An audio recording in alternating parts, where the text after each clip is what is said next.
Kamangha-mangha, O Diyos, kapangyarihan mong taglay.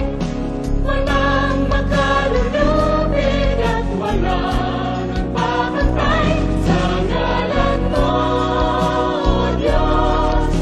Kami magsasaysay, walang hanggang papurihan aming alay.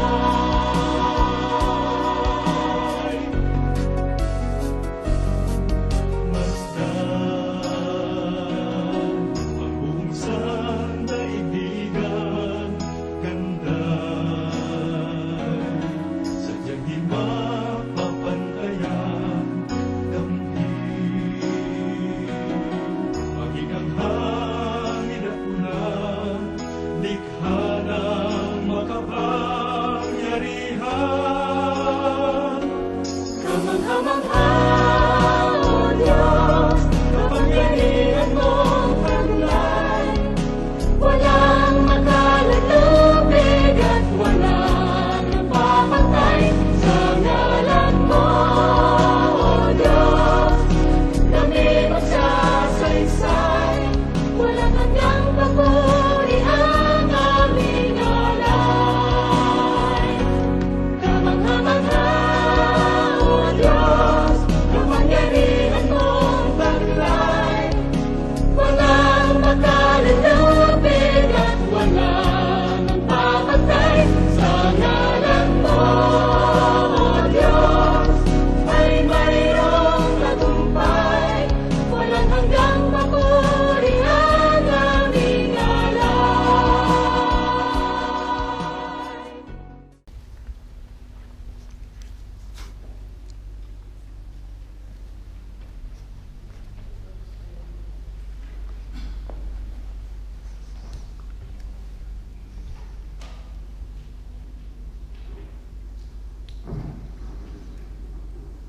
Sa pakikisa natin sa misang ito ay sana maging inspirasyon natin ng kapistahan ng mga banal upang tayo maging tapat sa ating pananampalataya. Kaya simulan natin ang misa. Sa ngalan ng Ama, ng Anak at ng Espiritu Santo. Amen. Ang biyaya natin Panginoon Jesucristo, ang pag-ibig ng Diyos at ang liwanag na Espiritu Santo ay sumayin lahat. At sa may rin. Minamahal ko mga kapatid sa pananampalataya, tayong lahat ay nakakaranas ng pagsubok sa panahon ito ng pandemya. Subalit hinihiling sa atin na tayo maging tapat sa ating Panginoon sapagkat Siya ang may katugunan ng lahat ng nangyayari sa ating buhay. Kung tayo man ay nagkulang sa ating pananampalataya, humingi tayo ng kapatawaran sa ating Panginoon.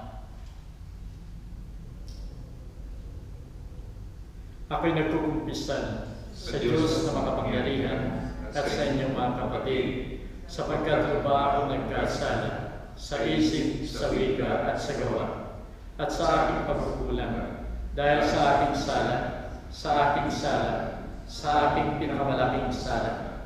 Kaya sinasamo ko kay Santa Maria ang Laging Birhen, sa lahat ng mga anghel at mga santo, at sa inyong mga kapatid, na kayo panalangin sa ating Panginoong Diyos. Kaawaan tayo ng makapangyarihan Diyos, patawarin tayo sa ating mga kasalanan, at patubayan tayo sa buhay na walang hanggan. Amen. Panginoon, maawa ka. Panginoon, maawa ka. Kristo, maawa ka. Kristo, maawa ka. Panginoon, maawa ka. Panginoon, maawa ka. Luwalhati sa Diyos sa kaitaasan, at sa lupa'y kapayapaan sa mga taong may mabuting kalooban. Pinupuri ka namin, dinarangal ka namin, sinasamba ka namin, niluluwalhati ka namin, pinasasalamatan ka namin, dahil sa dakilang kalwalhatian. Panginoong Diyos, Hari ng langit, Diyos sa mga makapangyarihan sa lahat, Panginoong Jesucristo, bugtong na anak, Panginoong Diyos, Kordero ng Diyos, Anak ng Ama. Ikaw na nag-aalis ng mga kasalanan ng sanlibutan, maawa ka sa amin. Ikaw na nag-aalis ng mga kasalanan ng sanlibutan, tanggapin mo ang aming kahilingan. Ikaw na naluluklok sa kanan ng Ama, maawa ka sa amin. Sapagkat ikaw lamang ang banal, ikaw lamang ang Panginoon, ikaw lamang o Jesucristo ang kataas-taasan, kasama ng Espiritu Santo, sa kalwalhatian ng Diyos Ama. Amen. Manalangin tayo. Ama naming makapangyarihan, ipinagkaloob mong aming maparangalan sa isang dakilang kapistahan ang kagitingan ng lahat ng iyong mga banal. Iniluluhog namin, pakundangan sa napakaraming dumadalangin, na paapawin mo sa amin ang kinasasabigang batis na iyong awa sa pamagitan ni Jesucristo, kasama ng Espiritu Santo, pagpasawalang hanggan. Amen. Nakinig tayo sa mga pagbasa. Unang pagbasa. Pagbasa mula sa Aklat ng Tahayan. Akong si Juan ay nakakita ng isang anghel na umakyat sa gawing silangan. Taglay ang pagtatak ng Diyos na buhay. Humiyaw siya sa apat na anghel na binigyan ng Diyos ng kapangyarihang maminsala sa lupa at sa dagat. Huwag muna ninyong pinsalain ang lupa, ang dagat o ang mga punong kahoy. Hintayin ninyong matatakan sa noo ang malingkod ng ating Diyos. At sinabi sa akin ang bilang ng mga tinatakan. 144,000 buhat sa 12,000 ng Israel. Pagkatapos nooy nakita ko ang napakaraming taong likhayang bilangin ni naman. Sila'y mula sa bawat bansa, lahi, bayan at wika. Nakatayo sila sa harap ng trono ng Kordero, nakadamit ng puti at may hawak ng mga palaspas. Sabay-sabay nilang sinabi, ang kaligtasan ay mula sa Kordero at sa ating Diyos na nakaluklok sa trono. Tumayo ang lahat ng mga anghel sa palibot ng trono, ng matatanda at ang apat na nilalang na buhay. Sila'y nagpatira pa sa harap ng trono at sumamba sa Diyos. Ang wika nila, Amen. Sa ating Diyos ang kapurihan, kadakilaan, karunungan, pasasalamat, karangalan, kapangyarihan, kalakasan, magpakailanman. Amen. Tinanong ako ng isang matatanda, sino ang mga taong nakadamit na puti at saan sila nanggaling? Hindi ko po alam. Tugon ko, kayo ang nakaalam at sinabi niya sa atin. Sila ang mga tagumpay sa kabila ng mahigpit na pag-uusig nila sa pinaputi ng dugo o bero ng kanilang damit. Ang salita ng Diyos. Salamat sa Diyos. Salmo Responsorio. Tugon po ay Panginoon, ang bayan mo ay dumalog sa iyo. Panginoon, ang bayan mo ay lumulog sa iyo. Ang buong daigdig, lahat ng naroon, may-ari ang Diyos, ating Panginoon. Ang mundo'y natayo sa iyong sandigay, ilalim ng lupa. Tubig, kalaliman, tugon. Panginoon, ang bayan mo ay lumulog sa iyo. Sino ang marapat na umahon sa burol ng puon? Sino ang aahon? Sino papayagang pumasok sa templo? Sinong tutulungang pumasok na tao? Siya na malinis ang isip at buhay na hindi sumamba sa Diyos-Diyosan, tapat na sa pangako, binibitiwan. Panginoon, ang bayan mo ay lumulog sa iyo. Ang Panginoong Diyos, pagpalain siya, ililigtas siya pawawalang sala. Gaya ng sino mang lumapit sa Diyos, silang lumapit sa Diyos ni Jacob. Panginoon, ang bayan mo ay lumulog sa iyo. Ikalawang pagbasa. Pagbasa mula sa unang sulat ni Apostol San Juan. Mga pinakamamahal, isipin ninyo kung gaano kalaki ang pag-ibig sa atin ng Ama. Tinatawag niya tayong mga anak ng Diyos at yan ang totoo. Ito ang dahilan kung bakit hindi tayo nakikilala ng mga makasanglibutan. Hindi nila kinikilala ang Diyos. Mga minamahal, sa ngayon, tayo'y mga anak ng Diyos. Ngunit hindi pa nahahayag ang magiging kalagayan natin. Gayunman, alam nating sa pagparitong muli ni Kristo, tayo'y matutulad sa Kanya, sapagkat nakikita natin siya sa Kanyang likas na kalagayan. Kaya't ang sino mang may pag-asa sa Kanya ay nagpapakalinis tulad ni Kristo. Siya'y malinis. Ang salita ng Diyos. Salamat sa Diyos.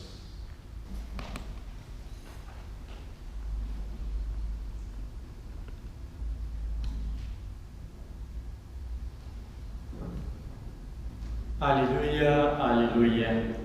Kayo mabigat ang pasan ay kay Jesus maglapitan upang kayo ay masiyahan. Hallelujah.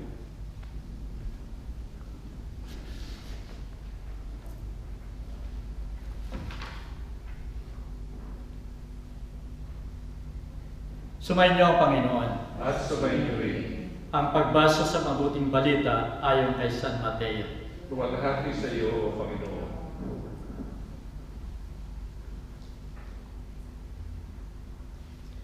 Noong panahon yun, na makita ni Jesus ang napakakapal na tao, umahon siya sa bundok.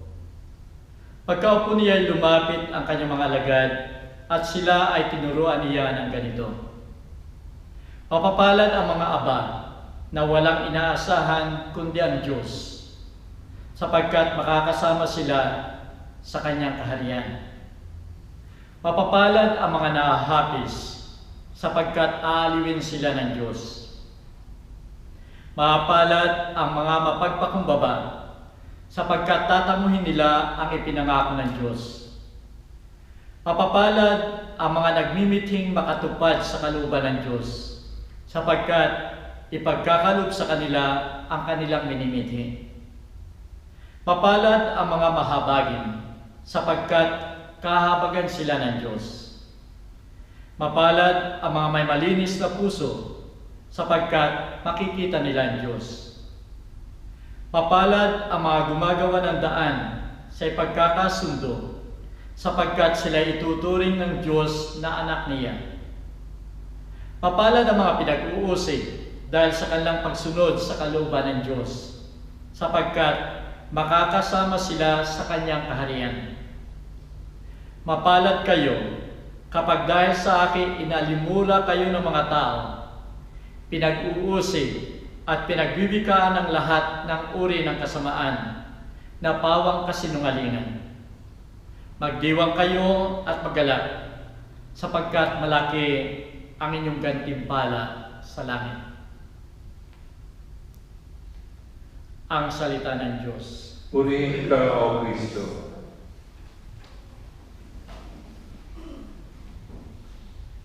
Minamahal ko mga kapatid sa pananampalataya, kapistahan ng lahat ng mga banal.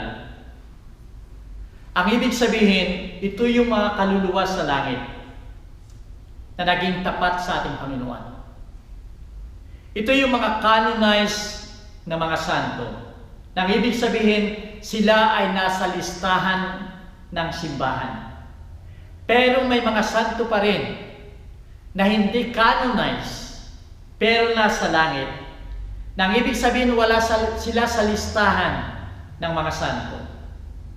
Katulad na lamang, 60 years after the death of Christ, nagkaroon ng persecution sa Rome. Nasulog ang buong Rome. At ito'y ginawa ni Emperor Nero. Siya ang pinagbibintangan sapagkat gusto niyang baguhin ang pangalan ng Rome. Pero ayaw niyang tanggapin, kaya't ang ginawa niya, pinagbintangan niya na ang sumunog ay lahat ng mga Kristiyano. Kaya't dito nagkaroon ng persecution. Pinaghanap, pinagpapatay ang lahat ng mga Kristiyano. At yung mga Kristiyano na ayaw itakwil ang kapanampalataya, sila ay nag-underground, nagtago sa ilalim ng lupa. At dito, ito yung, kung pupunta kayo sa Rome ngayon, ito yung catacombs. Doon sila sinilang, doon na sila namatay, at ito ay nangyari dahil sila ay naging tapat sa kanilang pananampalataya. At masasabi natin na sila ay non-canonized na mga santo. Sila ay nagsakripisyo. Sila ay naghirap. Sila ay naging aba dahil sa pananampalataya. Minamahal ko mga kapatid, maraming mga aba sa kasalukuyan. Maraming naghihirap o naghirap sa kasalukuyan. Nanonood ako ng news, Philippine news the other night. At doon ay may nakita akong isang news. Yung ambassador, Philippine ambassador to Brazil, na pinahihirapan niya, minamaltrato niya yung kanyang kasambahay na Pilipina. Ito'y napakasakit tanggapin sa atin na mga Pilipino na wala sa ating bansa. Sapagkat kung ito ang pinakamataas na leader ng Pilipinas sa isang bansa na nagagawa niyang i-maltreat o maltrato niya ang isang Pilipina o Pilipino, saan tatakbo tayong mga Pilipino sa labas ng bansa? At siya ay naapi, siya ay naging aba. Sa panahon ng pandemya ngayon ay ang daming mga tao nagsasuffer, naghihirap. Sa first stage ng COVID-19, yung mga nurses, for example, mga doctors, mga frontliners, na kinukutya ng mga tao, na once nalaman nila na nagtatrabaho sila sa ospital o sa may mga patients silang COVID case, yung iba sa kanila ay pinagbabato pa, ayaw lapitan, ayaw makasama, dahil baka sila ay makahawa.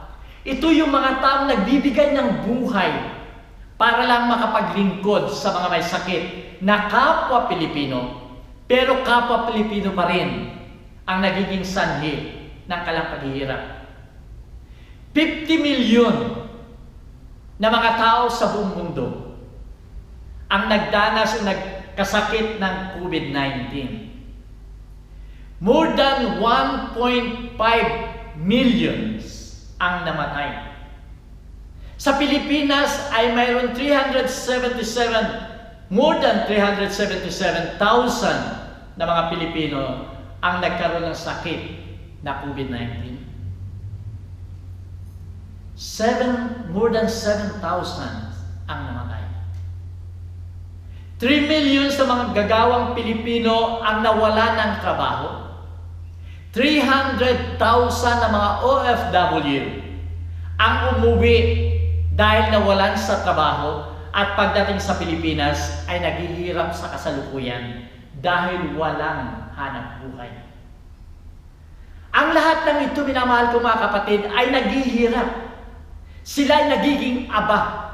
At kung titignan natin ang effect ng pandemya sa buong mundo, 7 billions na mga tao ang naapektuhan, natatakot habang may pandemya katulad nito.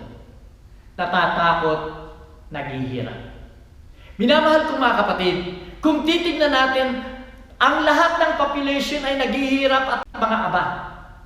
Pero kung titignan natin, yung sinasabi sa banal na ebanghelyo ngayon, na aba, mapapalad ang mga aba na ang inaasahan ay Diyos. Noon ito ang ibig sabihin ay yung kulang sa material na bagay. Subalit iba ang pakahulugan sa kasalukuyan. Pinalawak ang kahulugan.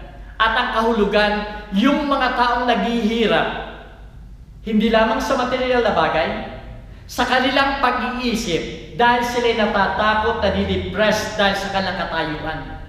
Mga tao na nasisiraan ng loob dahil takot sa pandemya, mga taong nasisiraan ng loob dahil patuloy silang naghihirap sa mga trahedya katulad ng mga bagyo na patuloy silang pinahihirapan at nawawala ng kabuhayan. Mga tao na nag-iisa, nararamdaman nilang nag-iisa sapagkat walang support, walang comfort na natatanggap sila, walang kapayapaan. Sila ngayon o tayo ngayon ang mga aba. Sapagkat kung hindi man lahat ng ito'y ating nararanasan, may nararanasan tayong takot at hirap sa ibang paraan. At tayo ang sinasabi ngayon, Mapapalad kayong mga aba kung ang inaasahan ninyo ay ang tulong ng Diyos. Kung patuloy tayong sasampalataya sa ating Panginoon, makakasama natin ang ating Panginoon. Nasa Kanya ang kasagutan ng lahat ng ating hirap. Ang ating Panginoon pa rin ay naghirap. Mahal tayo ng ating Panginoon. Mahal tayo at pinili tayo ng ating Diyos na tayo yung sinasabi niyang mapapalad. Piling-pili tayo, special na pagmamahal ang ibinibigay sa atin. Sapagkat sinasabi niya sa mga naghihirap, lumapit kayo sa akin, kayong lahat na napapagal at nahihirapan. Nahihirapan sa inyong mga pasan at aking pagiginhawahin. Siyang magbibigay ng ginhawa sa atin. Hindi niya sinabing aalisin ko ang lahat ng hirap sa inyo. Kundi kahit kayo naghihirap, bibigyan ko kayo ng kaginhawahan. Pasanin ninyo ang aking pamatok. Mag-aral kayo sa akin. Nang ibig sabihin, siya ay naghihirap, nakaranas siya ng rejection, sa kanyang mga kaaway ni-reject siya ng mga tao, pinahirapan siya, mentally and physically, ay naghirap ang ating Panginoon. Physically, hanggang sa napakahirap at kahihiyang kamatayan, ay naranasan ng ating Panginoon. At kung ito ang naranasan niya, pwede siya na magsabi, mag-aral kayo sa akin, gayahan ninyo ako, na sa kabila ng hirap na tinanggap ko, sa bandang huli habang siya ay pinapawisan ng dugo, sa hirap, mentally na kanyang nadarama, naroon pa rin ang pagsabi niya sa ating Panginoon, not my will, but your will. Kalooban mo ang Ama, ang dapat kong tanggapin at dapat masunod. Ito ang nangyari doon sa mga santo. At kung tayo man ay nagdaranas ng hirap na ito, napakagandang pagkakataon ang kapistahan ng mga banal. Sapagkat dapat sila maging inspirasyon natin. Sila maging encouragement sa atin na sa kabila ng pandemyang ito, maging tapat tayo sa ating Panginoon katulad ng ginawa ng mga banal. Sa misang ito ay muli mag-aalay ang ating Panginoon ng kanyang buhay para sa atin. Sana sa kanyang pag-aalay ng kanyang buhay, isama natin ang lahat ng ating hirap. Ito man ay pisikal, ito man ay mental na paghihirap. Isama natin dito upang tayo maging mapalad na sinasabi sa banal na Ebanghelyo. Tayo ay mapasama sa mapapalad na pinaghaharian ng Diyos at tayo mapalad na dalhin sa kalangitan ng ating Panginoon.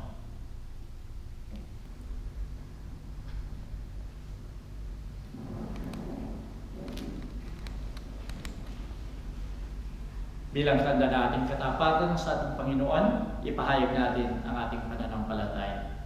Sumasampalataya ako sa Diyos sa mga makapangyarihan sa lahat, na may gawa ng langit at lupa.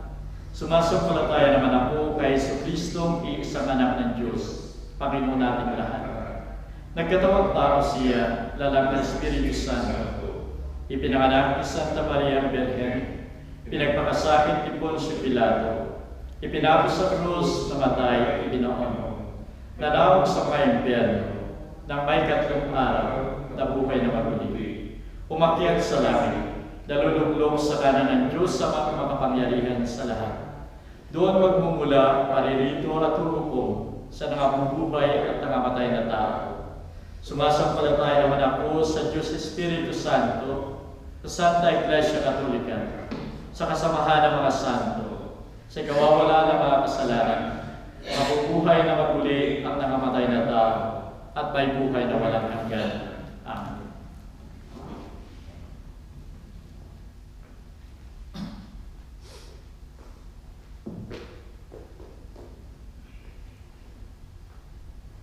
Panalangin ng bayan. Itaas natin ang ating mga panalangin, kaisa ang lahat ng mga banal sa Ama nating nasa langit. Buong tiwala nating sagutin ang bawat panalangin Sa pamagitan ng mga panalangin ng mga banal, dinggin mo kami, O Panginoon. Sa pamamagitan ng mga panalangin ng mga banal, dinggin mo kami.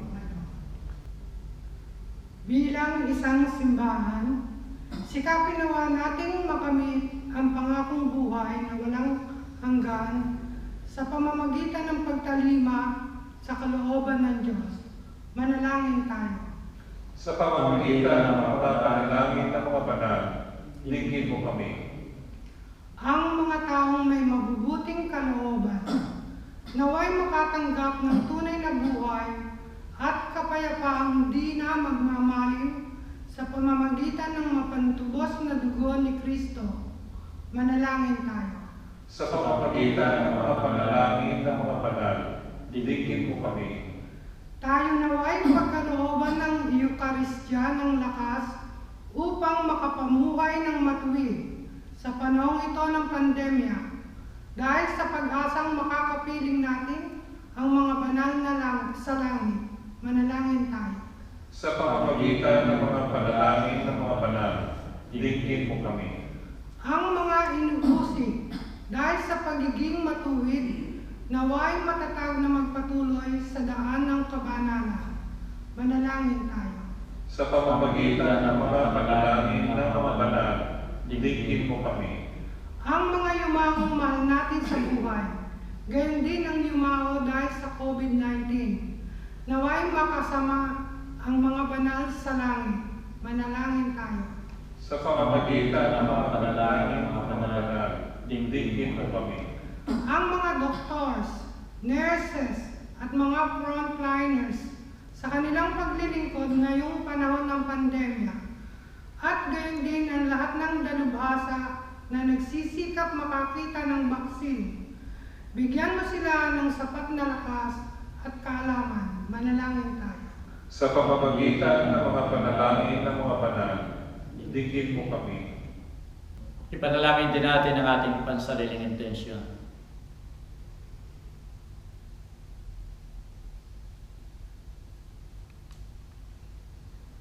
Ama ng kabanalan at biyaya, inaalay namin ang aming mga kahilingan kasama ng mga panalangin ng mahal na Berheng Maria at ang lahat ng mga banal. Taglay ang pagtitiwala sa iyong habag na nahayag sa kanilang mga dakilang buhay. Hiniling namin ito sa pamagitan ni Kristo, aming Panginoon. Amen.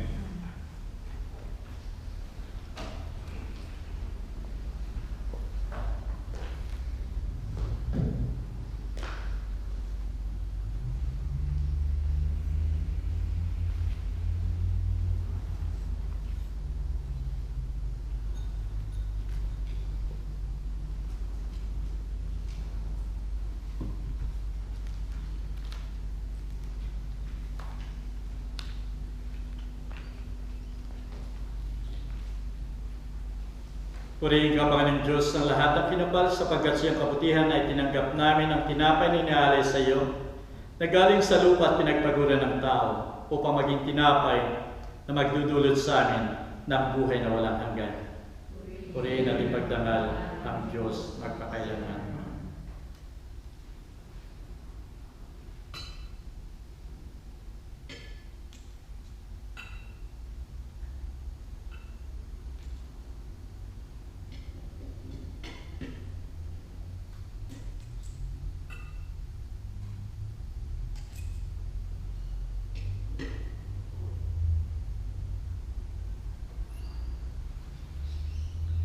Purihin ka, Panginoon Diyos, na lahat ng kinapal sapagkat sa iyong kabutihan ay tinanggap namin ang alak na nialay sa iyo na galing sa punong ubas at pinagpaguran ng tao upang magiinumin ang aming kaluluwa. Purihin at ipagdangal ang Diyos magpakailanman.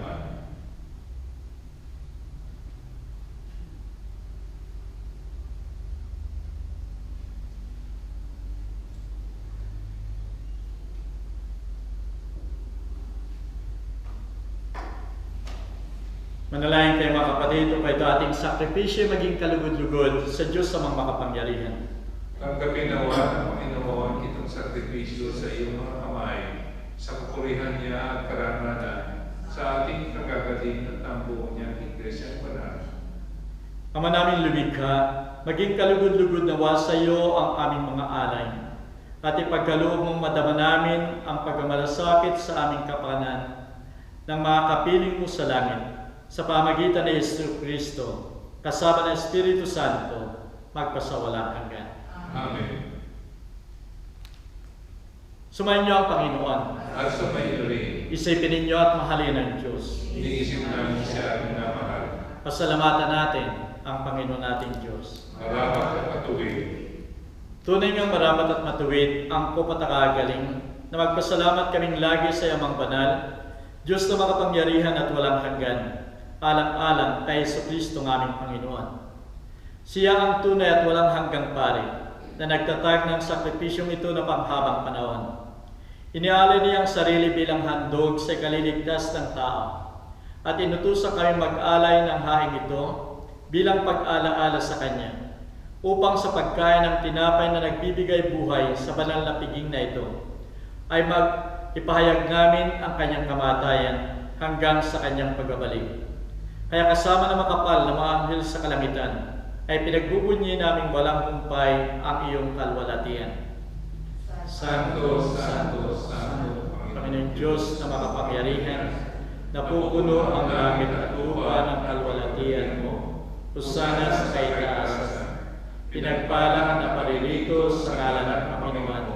Hosana sa kaitaasan.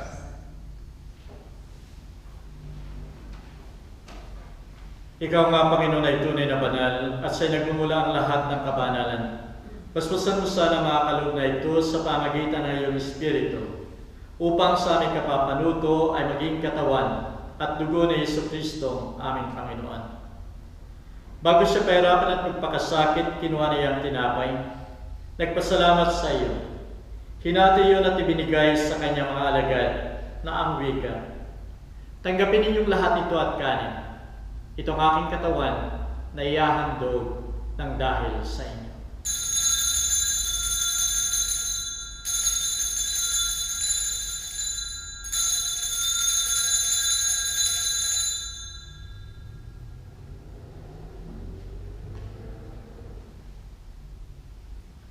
Gayun din naman, pagkatapos ng hapunan, kinuha niya ang kalis.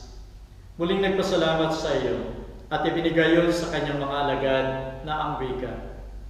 Tanggapin ninyong lahat ito at inumin. Ito ang kalis ng aking dugo.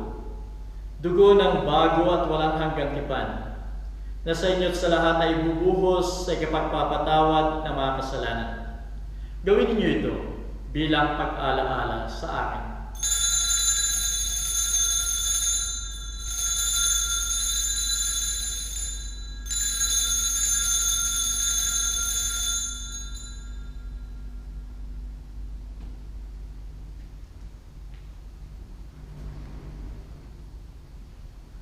Ipagdakal natin ang sakramento ng ating pananampalataya. Si Kristo Kristo'y namatay, si Kristo'y nabuhay, si Kristo'y babalik sa wakas ng panahon. Kaya sa paggunita sa kamatayan at muling pagkabuhay na iyong anak, inaalay namin sa iyo, Ama, ang tinapay na nagdudulot ng buhay at ang kalis na nagbibigay ng kaligtasan. Nagpapasalamat kami sa iyo sapagkat minarapat mo kaming tanggapin sa mahal mong harapan upang maglingkod sa iyo. Pakumbabang sinasamo namin na kami makikinabang ng katawan at dugo ni Kristo ay pag-isahin ng Espiritu Santo. Alalahanin mo, Panginoon, ay iyong simbahan sa buong daigdig, kasama Santo Papa si Francisco, ang may Arsobispo si Anthony at lahat ng mga pari. Gawin mong ganap ang iyong simbahan sa buklod ng pag-ibig. Alalahanin mo rin ang aming mga kapatid na nahimlay at umaasang muling mabubuhay at lahat ng mga yumao. Alalahanin natin ang ating mga yumao.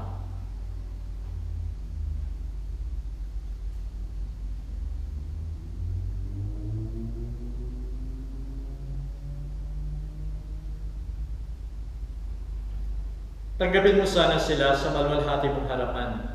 Maawa ka sa aming lahat. Gawin mo kaming marapat na pumasok sa buhay na walang hanggan, kasama ni Maria, Birhina ng Diyos, kasama ng mga apostol at lahat ng mga banal, na tumupad na iyong kalooban sa lahat ng panahon upang magpuri sa iyo, alang-alang kay Jesucristo anak mo.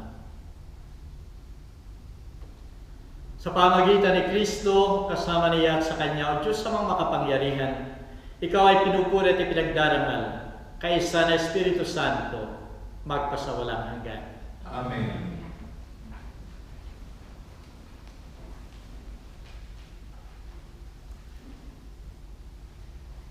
Bilang tanda na tayong lahat ay naging tapat at tayo ay sumusunod sa kalooban ng Ama, dasalin natin ang Ama namin. Ama namin, sumasalangit ka, sambahin ang ngalan mo, mapasamin ang kaharian mo, sundin ang loob mo dito sa lupa para ng sa langit. Bigyan mo kami ngayon ng aming kakanin sa araw-araw, at patawarin mo kami sa aming mga sala, para ng pagpapatawad namin sa nagkakasala sa amin. At huwag mo kaming ipaintulot sa tukso, at iadya mo kami sa lahat ng masama. Hiniling namin ng Panginoon na iligtas mo kami sa lahat ng masama. Pagkalooban mo kami ng kapayapaan sa aming kapanahunan, upang sa tulong na iyong awa, ay lagi kayong maligtas sa kasalanan at malayo sa lahat ng ligalig. Samantalang hinihintay namin ang masayang pagbabalik ni Jesucristo ng aming manunubos. Sapagkat sa iyo nagmumula ang kaharian, ang kapangyarihan at kaluwalhatian, magpasawalang hanggan. O Panginoong Jesucristo, sinabi mo sa mga apostol, kapayapaan ang iniiwan ko sa inyo. Ipinagkakaloob ko sa inyo ang aking kapayapaan. Huwag mo sana isalang-alang ang aming mga pagkakasala, kundi ang pananampalataya na iyong simbahan. Pagkalooban mo siya ng kapayapaan at pagkakaisa, ayon sa kasisiyan na iyong kalooban, nabubuhay ka tagahari, magpasawalang hanggan. Amen. Ang kapayapaan ng Panginoon ay laging sumainyo. At sumainyo rin. Magbigay tayo ng kapayapaan sa bawat isa.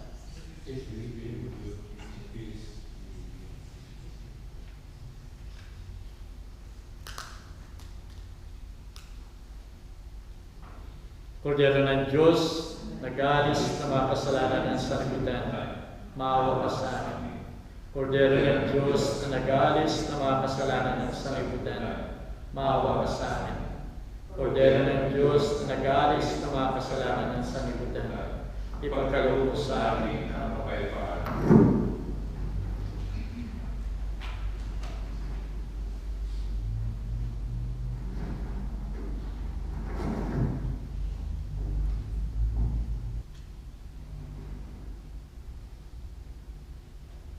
Narito ang kordero ng Diyos, narito siyang nag-aalis ng mga kasalanan ng sanlibutan. Mapalad tayong tatanggap sa kanyang piging. Panginoon, hindi mo karapat-dapat kung napatuloy sa iyo sa aking katawan. Ngunit sa isang salita mo lamang ay gagaling na aking kaluluwa.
Ikaw ay Diyos na sumasagot, dumidinig ng panalangin, bawat daing, bawat higpit ay iyong nababit.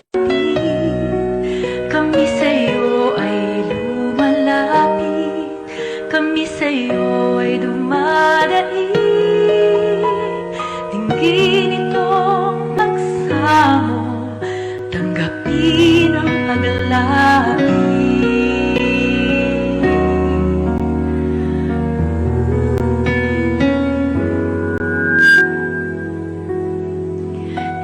ay Diyos na sumasagot, dumidinig ng panalangin. Bawat daig, bawat higpit ay iyong nababalik.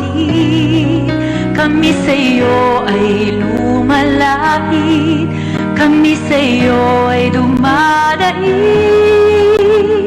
Dinggin itong pagsamo, tanggapin ang paglapit.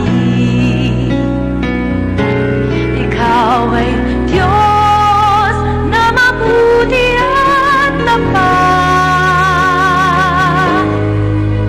Ang mga pangako mo, O Diyos, sa amin ay sapat.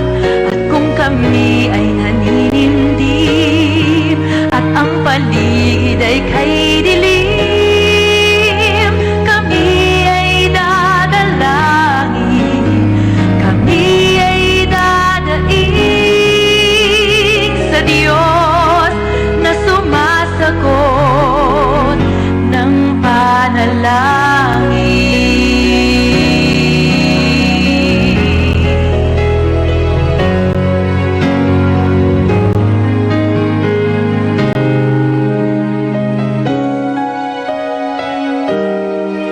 Kami sa iyo ay lumalapit, kami sa iyo ay dumadaig. Dinggin itong pagsamo, tanggapin ang paglapit. Ikaw ay Diyos na mabuti at tapat.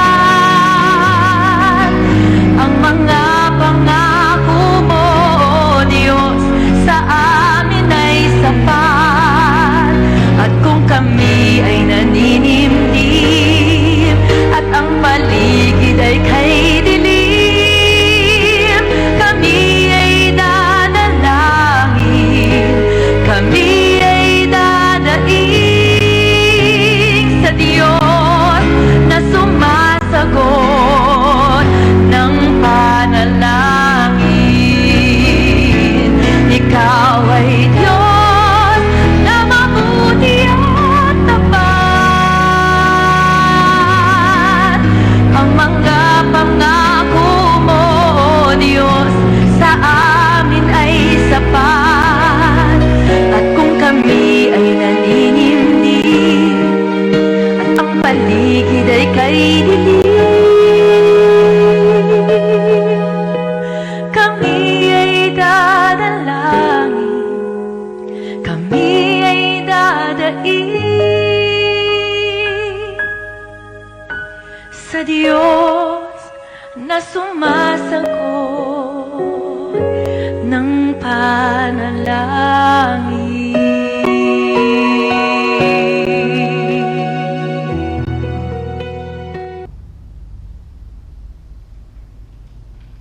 Manalangin tayo.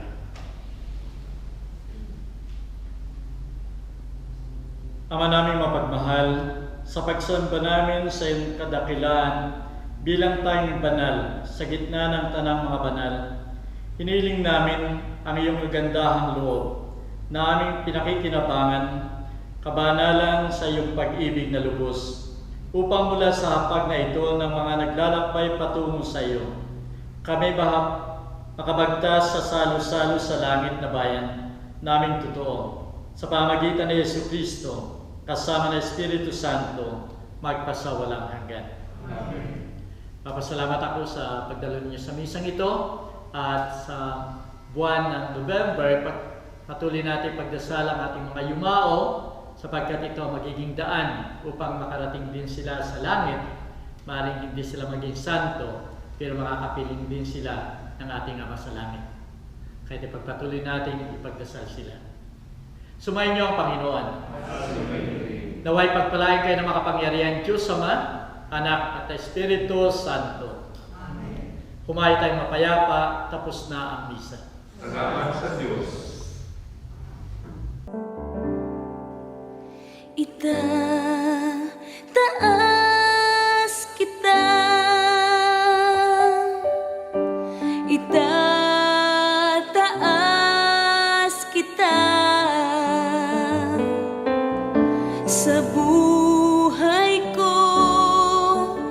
sa puso ko, itataas kita, itataas kita, itataas kita sa buhay